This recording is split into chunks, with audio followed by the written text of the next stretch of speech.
de que o povo vivia até uma reforma agrária em Israel, e ele então ia lidar ou profetizar para com o povo mais, vamos dizer assim, voltado ao campo, o povo campesino. Ele ia utilizar uma linguagem endereçada a essa realidade.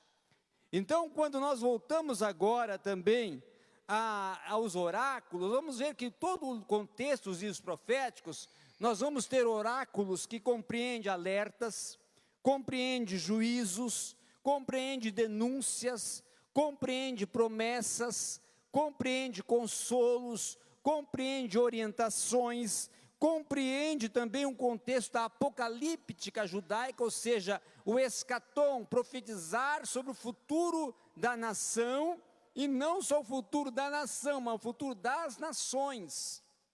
E aí, quando profetiza sobre o futuro das nações, é que nós entramos no contexto apocalíptico de Daniel e Ezequiel, que são dois profetas do período do cativeiro, que estão dentro de um contexto escatológico também. E nós, como trabalhamos também os livros proféticos, nós temos que dizer que tem um profetismo clássico, aqueles profetas não escritores, desde lá do tempo de Samuel, os profetas canônicos ou escritores, que são divididos em pré-cativeiro, cativeiro e pós-cativeiro. E todos eles em um contexto do que nós vamos tratar nesta lição de atalaias. E esse termo atalaia, que é o termo aplicado ou utilizado por Yahvé, por Deus de Israel, para Ezequiel, não só para Ezequiel, mas para outros profetas de Israel, é justamente utilizado um termo que no original hebraico é safá. Safá significa o quê? Manter guarda, tornar-se um vigia.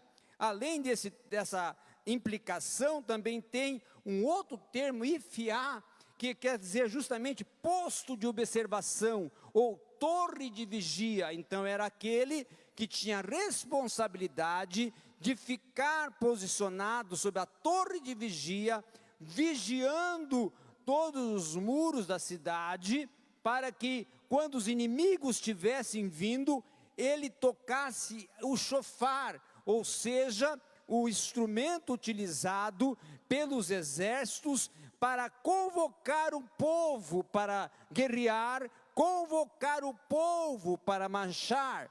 Inclusive, em capítulo 7, está ali em algumas versões, dizendo Ezequiel, Deus dando uma ordem para ele: tocai a buzina em Israel, ou seja, convoque Israel para a guerra.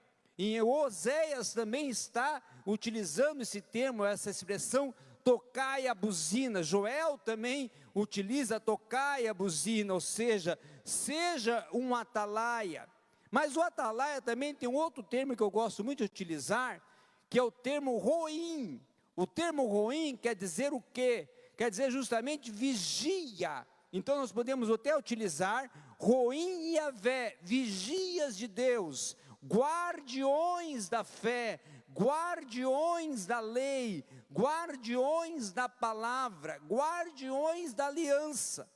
Até podemos apropriar esse termo, essa expressão, guardiões da aliança, porque todo o contexto dos livros proféticos, nós vamos ver que a responsabilidade mais pungente é vir a ser um guardião da aliança. Como está o relacionamento Israel, o meu povo, comigo que sou o seu Deus? É esse o sentido máter da aliança. Eu serei vosso Deus e vós sereis o meu povo. E como vocês estão se adequando no sentido ético de ser o meu povo, no sentido moral de ser o meu povo, no sentido sagrado de ser o meu povo, no sentido de fé de ser o meu povo, no sentido de crença de ser o meu povo, no sentido de estar adequado à lei, de cumprir a palavra, a revelação que eu entreguei ao meu servo Moisés, para que vocês cumpram, ó povo de Israel. Então os profetas tinham essa responsabilidade, estão cumprindo a lei, estão cumprindo a aliança, estão andando dentro dos preceitos, estão observando a doutrina, a proposta, o ensino, o que Deus requer de vocês, ó povo de Israel.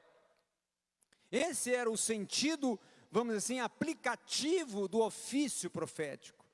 Agora, quando nós vamos olhar esse contexto da lição que nós estamos hoje estudando, vamos ver que Ezequiel, ele, no capítulo 3, do capítulo 1 até o capítulo 3, ele está recebendo visão.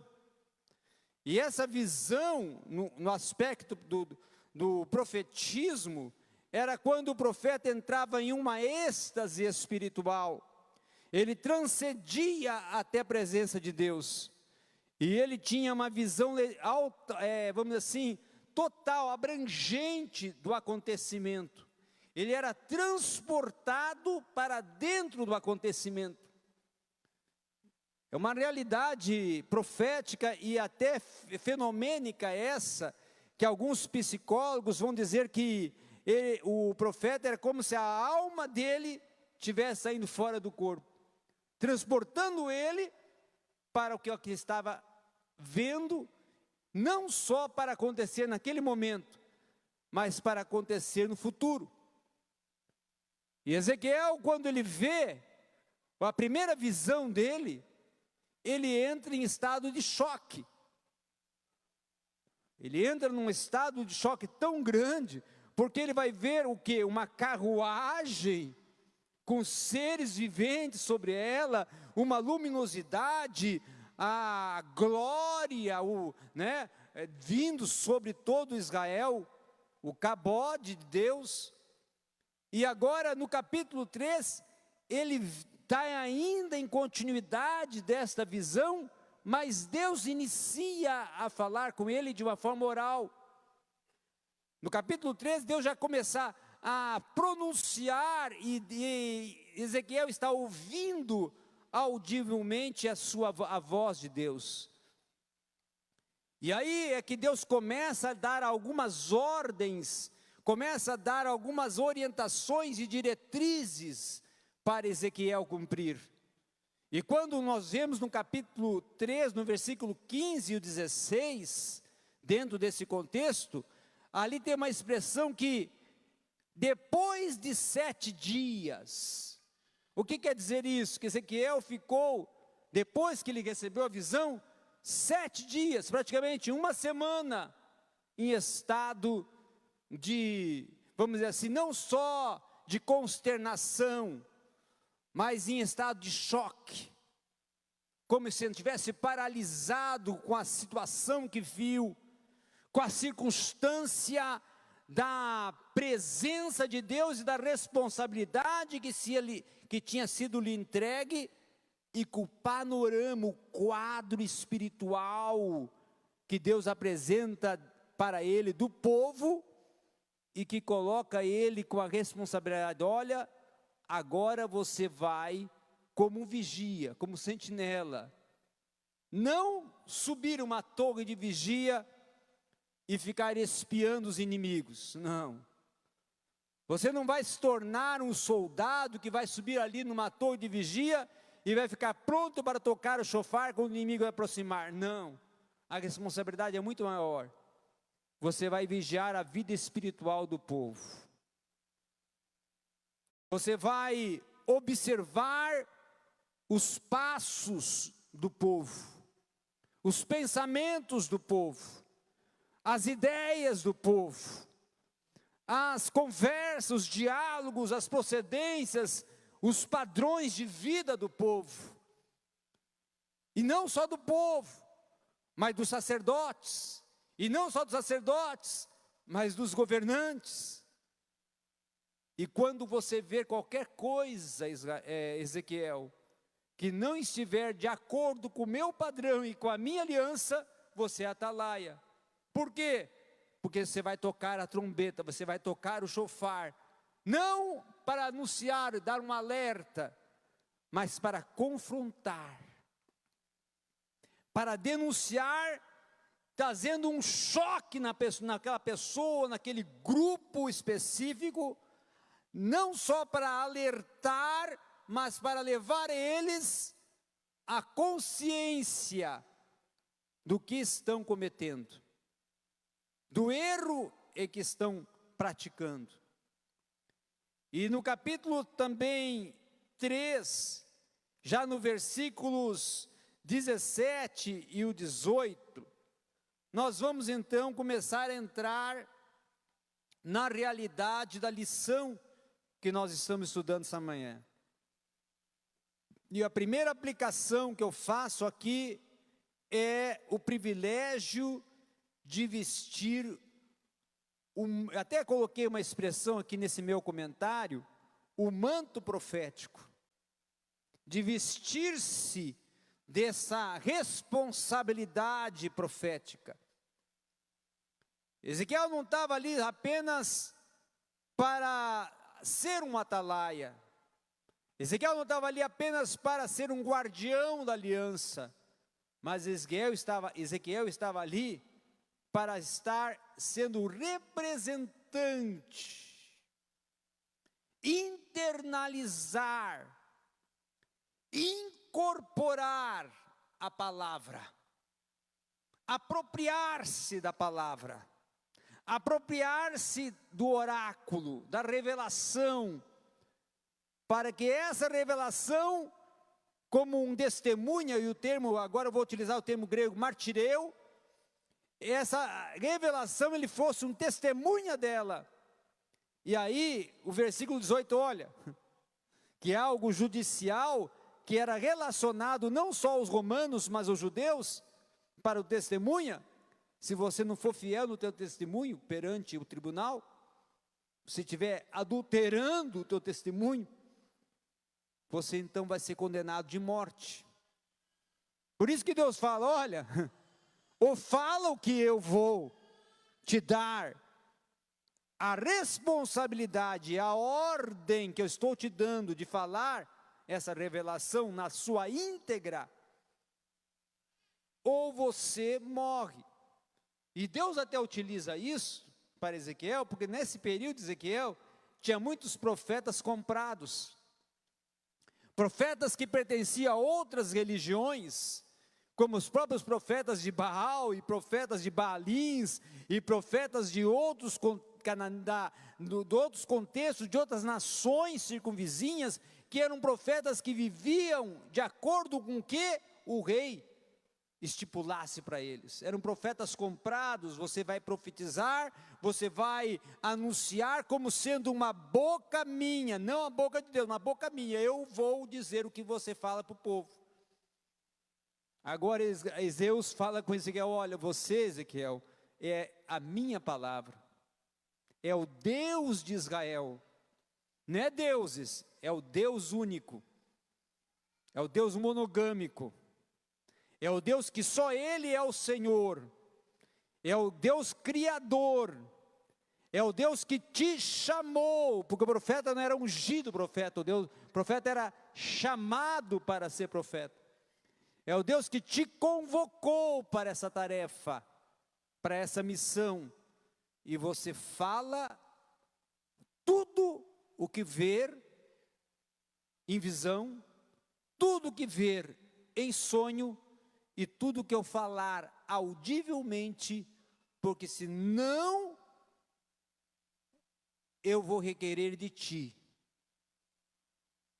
E a sentença da justiça de Deus, o termo justiça utilizado no hebraico, TCAK, é um termo justamente não só jurídico, mas é um termo também de sentencial, que se não cumprisse a justiça, era condenado, e a condenação era a morte. Então, eu estou te colocando dentro do padrão jurídico. Você agora tem essa responsabilidade. Ou você anuncia, ou, se não anunciar, como você recebeu, e o como você viu em sonho, em visão ou em mensagem audível, eu então vou requerer e você vai ser castigado, vai ter uma sentença, vai ser uma sentença não, vamos dizer assim, mas existe uma oportunidade de negociar. Não, não existe negociar, é uma sentença única, morte, tem punição, tem uma causa. Então Ezequiel agora ele estava consciente, e por isso que os profetas, eles praticamente todos os profetas de Israel, eles eram isolados do povo, e muitas das vezes o povo não tinha um bom, vamos dizer assim, desenvolvimento sociopolítico e socio-religioso do profeta, e o povo não via esse relacionamento até social do profeta para com o povo, porque o profeta confrontava o povo, porque o profeta trazia o povo à realidade, que o profeta muitas vezes era um opositor das práticas religiosas, escusas do povo, porque o profeta muitas vezes se colocava contra a monarquia, denunciando a monarquia, denunciando a opressão que o monarca praticava para com o povo, denunciando o sacerdote, e por isso que muitos profetas até eram castigados pelos sacerdotes. E a outra questão que eu coloco aqui também, que ser negligente ao cumprimento do dever profético, no caso do aspecto do relacionamento com Deus, é você negligenciar a tua chamada, é negligenciar o que Deus te outorgou, porque se Deus te deu uma palavra, e a palavra é para ser entregue, você tem que entregar essa palavra que Deus te pediu, e Deus te colocou, e Deus te deu ordem para pronunciar ao povo. E um outro aspecto que eu também coloco aqui, que a mensagem pode até não ser da própria imaginação, ela não pode até ser algo que a pessoa compreenda que está dentro das necessidades do povo, como muitas vezes hoje as mensagens são para vir a suprir a necessidade do povo. É algo interessante que o profeta não pregava, as pregações proféticas, as mensagens proféticas, não eram para suprir a necessidade do povo, não, era para confrontar o povo, era para ser um orientador do povo, para ser um mensageiro de dar um alerta do povo, era quase um confronto dialético, não é? O que é um confronto dialético? É um embate entre o eu e tu, ou seja, você vai ouvir, pode até ter uma réplica, mas a minha tréplica vai ser mais forte, porque a minha tréplica não é minha, a minha tréplica, ela está autenticada por Yahvé. Eu até vou ouvir Israel murmurar, Israel debater o que eu vou profetizar, mas no fim vai ser a minha palavra que vai prevalecer, porque não é minha, eu estou só sendo o emissário, e vocês vão ver cumprir o que eu falei, e vai tornar-se realidade, e vai tornar-se cumprido, e quando cumprir, a palavra vai ser autenticada como palavra revelada, porque vocês viram ela se cumprir. Uma outra questão também que eu coloco aqui, é agora já no aspecto mais da segunda parte da lição, que é a parte mais doutrinária dessa lição, que vai entrar ao contexto da soteriologia do Antigo Testamento, é que Deus coloca aqui para Ezequiel, que dentro do contexto soterológico do Antigo Testamento, Deus ele não tem prazer com a morte do ímpio. A justiça de Deus, nesse sentido, não é uma teodiceia, um estudo do mal, ou que, como muitos questionam, Deus criou o mal, não. E Deus não está aqui colocando que Ele tem prazer com a morte do ímpio, ou que Ele está castigando o ímpio porque ele quer se vingar, um Deus vingativo, não.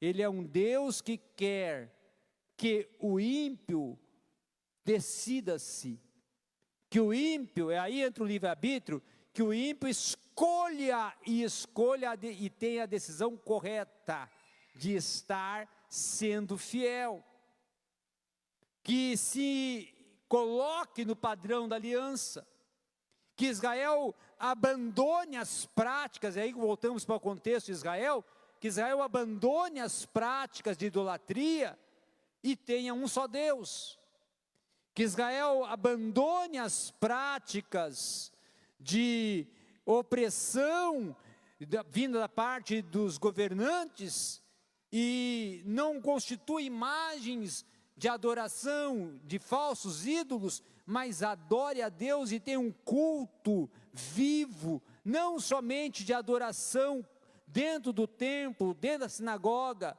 mas um culto vivo dentro do interior, com uma vida reta. E aí vem o termo tzedakah no aspecto teológico, uma vida reta no sentido de justiça, uma vida justa, perfeita, dentro de um padrão ético, dentro de um padrão moral, dentro de um padrão espiritual em que o povo vê em Israel, que os israelitas vejam. E agora voltando para o contexto de Ezequiel, que o povo de Babilônia, porque Ezequiel está em Babilônia e está lá às margens do rio Quebar, e aí eu vou colocar assim de aplicação, que o povo de Babilônia veja esses escravos, esses exilados, eles têm uma diferença. A diferença é as características que estão inseridas no seu contexto. Eles têm uma aliança e honram a aliança. Que aliança? A aliança com Deus. Eu sou vosso Deus e vós sois o meu povo. Realmente eles são o povo escolhido. Realmente eles vivem uma vida segundo o padrão divino. Realmente nós vemos Deus neles. Eles são Daniéis em Babilônia. Eles são Ezequiéis em Babilônia. Eles são Jeremias em Babilônia. Homens